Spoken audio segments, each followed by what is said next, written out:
And with that, we'll move on. Ms. Ward, the floor is yours. Chair Burney and Commissioners, my name is Madeline Ward. I'm the Acting Water Conservation Coordinator, and today I am going to talk all about conservation, what we can do inside and outside and also at businesses to conserve water. So we'll briefly touch on the water use regulations that we have here within the city. We'll talk about indoor conservation, that's basically behaviors, the commercial rebate program for large businesses. Outdoor conservation is a really big focus of ours, and that's where most of our city programs are as well. So the Stage 2 regulations, these were in effect starting May 20th of this year, and we've tried to do as much education as we can, but a lot of that is on a case-by-case basis as we see this occurring. But washing of pavement and other hard surfaces is generally prohibited. Irrigation, we're really trying to limit the amount of water that's lost due to evaporation. Therefore, for automatic sprinklers and even for manual watering, we try to encourage that takes place in the evening and early morning hours when the evaporation rate is much lower. Pools must be equipped with a cover to reduce the amount of evaporation there. Large commercial fountains are prohibited. Water can only be served on request in our restaurants, and drought notices must also be placed in those restaurants, as well as hotels and gyms.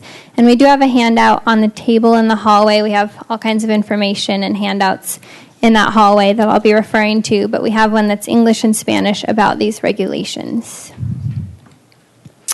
This is a picture of the water use in the average home. As you can see, the sort of salmon-colored is that's landscaping, exterior water use. So that's a pretty large majority of the water that we use, and this is pretty typical for all of California. Inside, there's definitely a mixture, but we do see that light purple leaks in there. And what we're really trying to target for conservation, and especially during the drought, is to reduce leaks and also landscaping water use.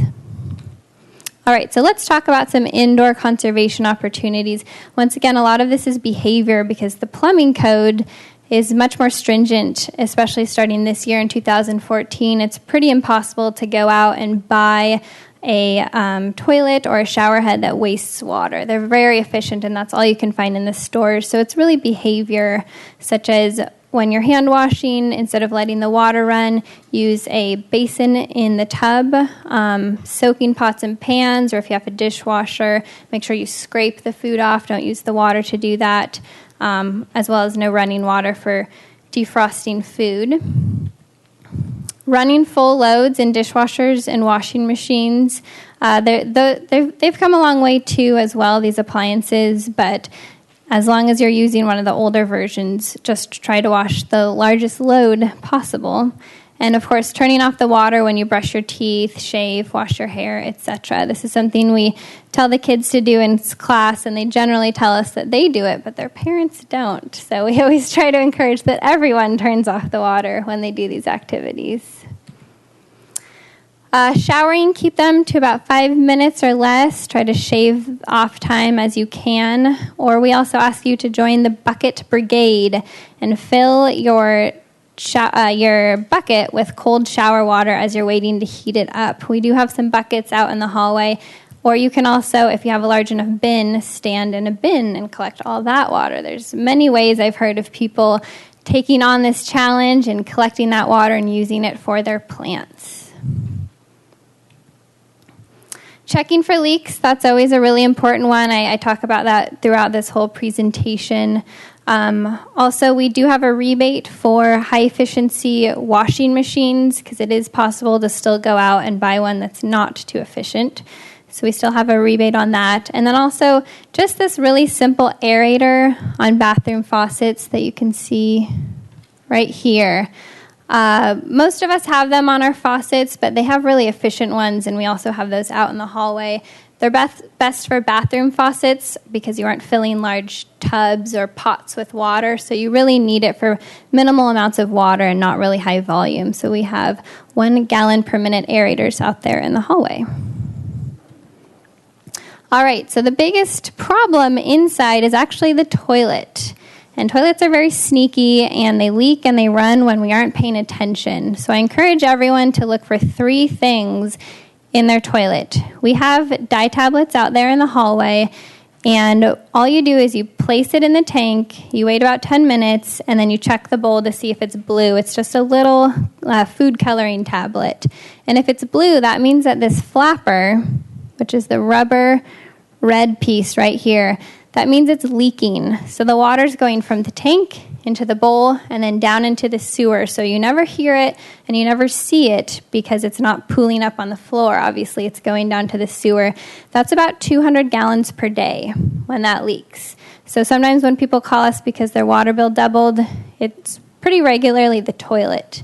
And you never know when these flappers are going to start failing.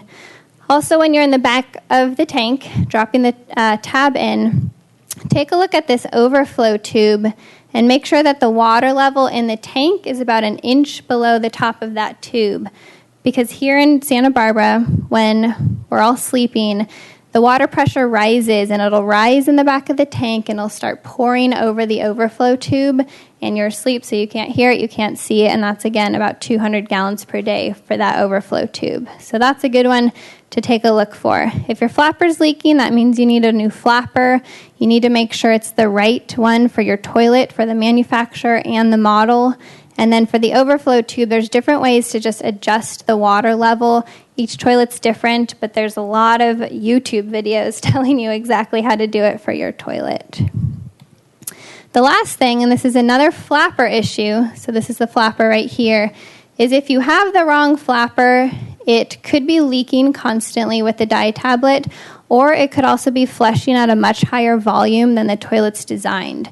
Most of our toilets are about 1.6 gallons, but as we've been going around and testing some of them, they're flushing at 3 gallons or even more just because it's the wrong flapper. So take a look at your toilet, watch the tank when you flush, and when the water goes down, it really shouldn't empty the entire tank. It should leave a couple inches in the bottom, and the flapper should close pretty quickly after about 4 seconds. If it stays up and it's running, that's how you know it's flushing at a much higher volume. So again, you just need to buy the exact flapper for your toilet. And these are not very expensive. They're tiny pieces of rubber, but they can really cost you a lot on your water bill if it's not flushing correctly.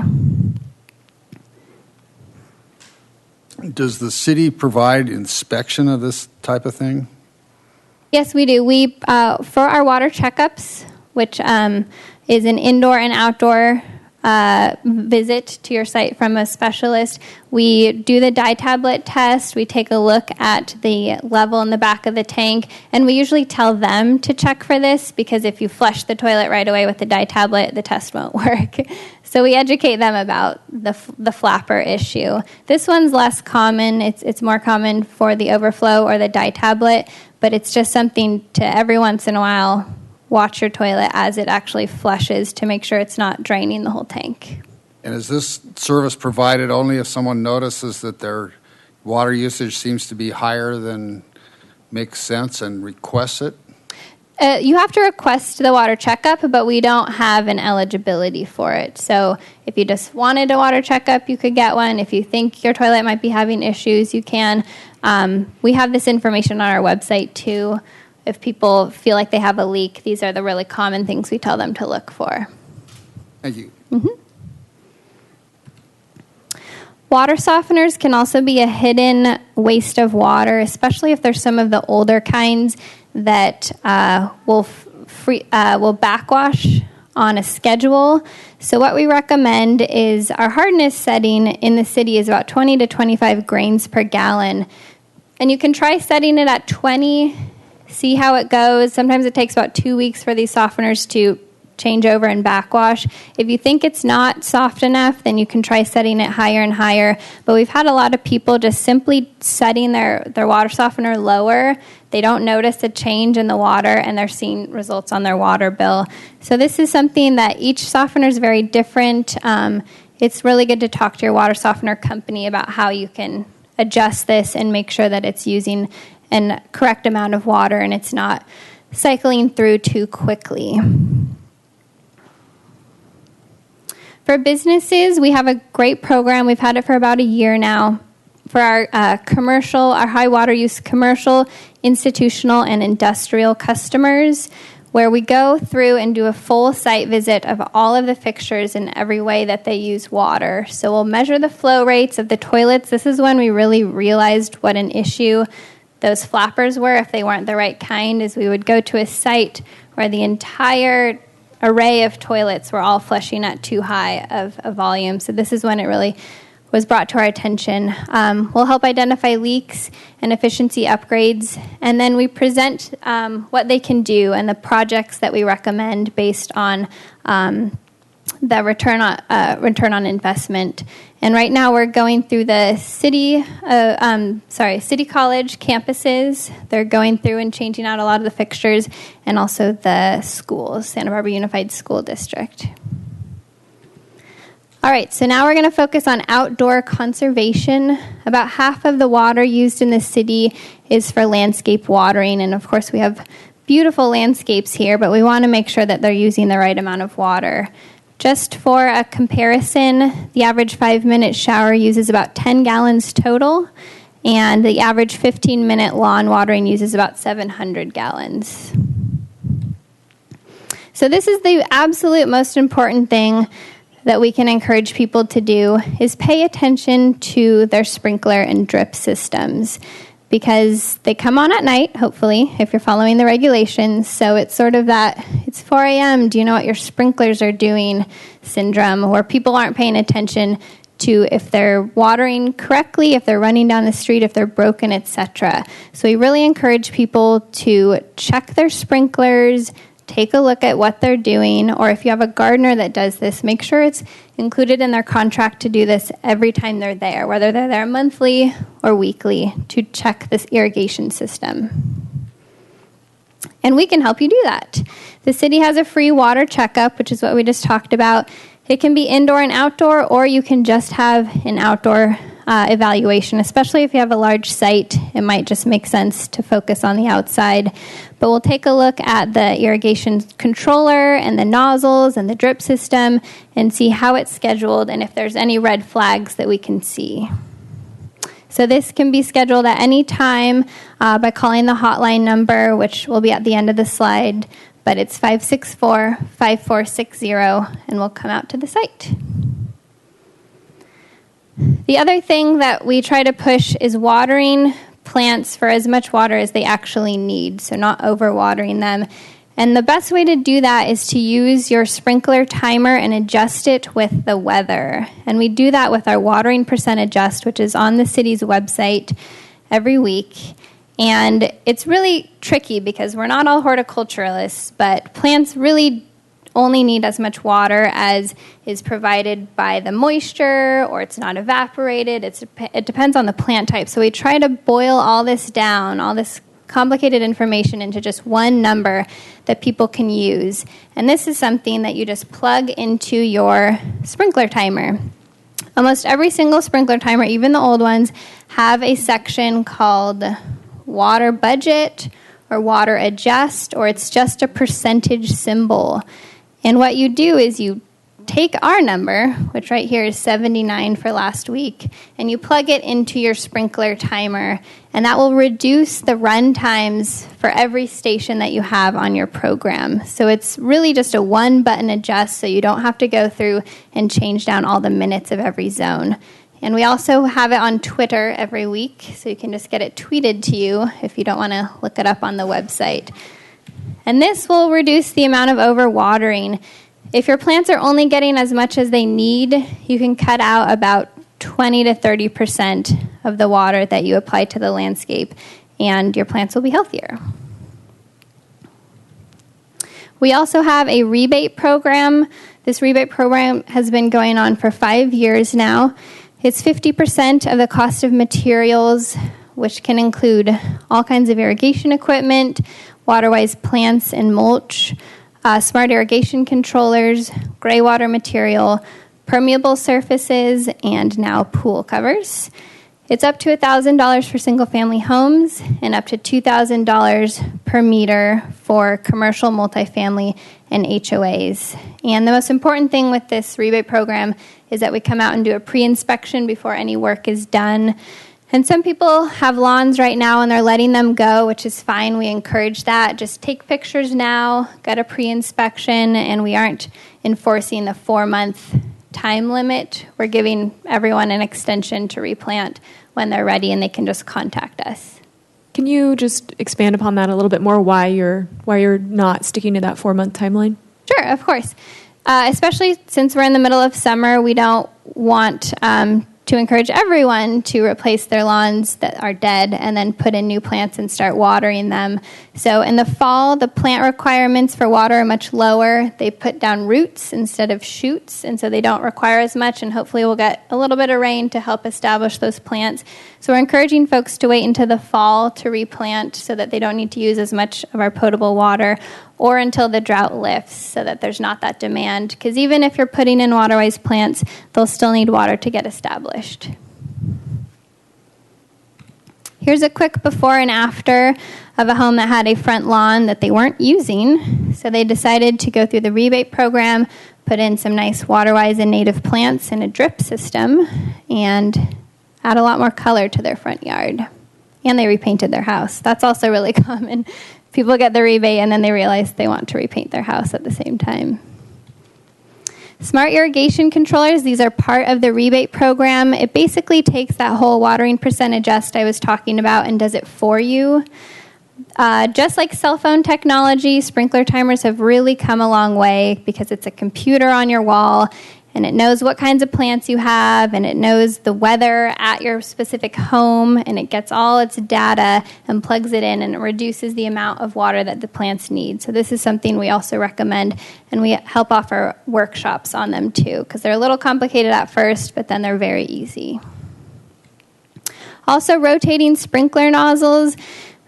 These are part of the rebate program, but we also are giving them out for free now at freesprinklernozzles.com, and there's a postcard for this in the hallway. And these, as you can see in the picture, they send out little fingers of water, so there's much less evaporation.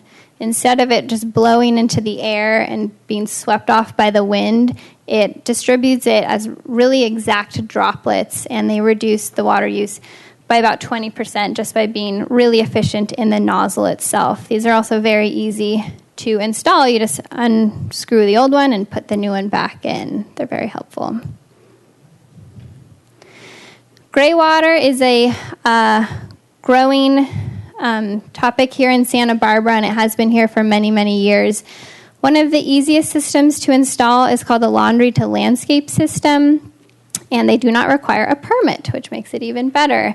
And really, it just uses the pump from the washing machine to push the water outside. And the water must be released under mulch in what we call a mulch basin. So the best things to water it with the Greywater is probably a fruit tree or some sort of woody species, like a row of fruit trees or a hedge perhaps, because this isn't something that you can put in sprinklers and spray into the air. It needs to be released under mulch. This is part of the Smart Landscape Rebate Program for the materials cost of it, and we also have a lot of workshops around town. We work with one of the nonprofits called the Sweetwater Collaborative on these hands-on workshops where they show people how to put these in themselves. And we also have a DVD on how to put them in yourself that's available at all of the libraries. Rain gardens are also a great idea. Sometimes we don't get enough rain to contain in barrels, but you can always contain it in your soil and just turn it into a sponge. These are 2 demonstration gardens right in downtown, the Santa Barbara Association of Realtors in Spencer Adams Park, and they really just redirected the gutters into the front yard and created a dry creek bed with a lot of mulch basins underneath. So what you see on the surface is very nice with plants and rocks, but there's some deep pits dug down so that the water can percolate into the groundwater instead of running off and down the road into the storm drains. We also have a great TV show about sustainable landscaping called the Garden Wise TV show. We have about 30-something episodes at this point. They're all online at waterwisesb.org or the city site, and they also replay on county TV and city TV pretty often. Right here you'll see our host. This is Meg West, showing how to do a worm bin, and then this is also compost tea demonstration. We have a virtual garden tours website that is linked from our own website. So if people don't know where to start, they had a lawn, for example, and they don't know what else to put in their front yard. This has great WaterWise plants. It's a database. You can click on all the plants and get all kinds of information on what you want to put in your yard. We also have a Green Gardener program. This has been going on for about 14 years, and it trains gardeners, maintenance gardeners, on sustainable landscaping practices. It's held every spring and fall through Santa Barbara City College Continuing Education, and they're also holding it in Santa Maria. It's a 15-week class, and it's taught bilingually, and the materials fee is only $20 for the whole class. Leak detection, one of the best things to find a leak outside, and this also, of course, includes inside, is just to read your meter when it's not being used. If you see this black triangle spinning, that means that there is water flowing through the meter.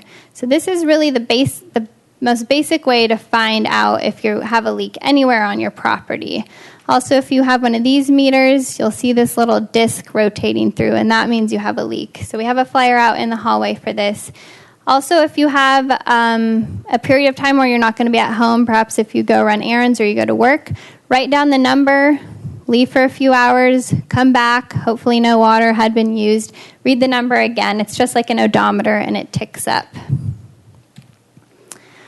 Also, we are looking for our community to help report any water waste or violations that they see. They can call the conservation hotline. The best thing is to send photos. So there's two different ways to do that. You can email them to wconservation@santabarbaraca.gov, or we have an online reporting form that's getting more and more popular because these come straight to my inbox, and that is santabarbaraca.gov/reportwater. And here is our website and our phone number for more information.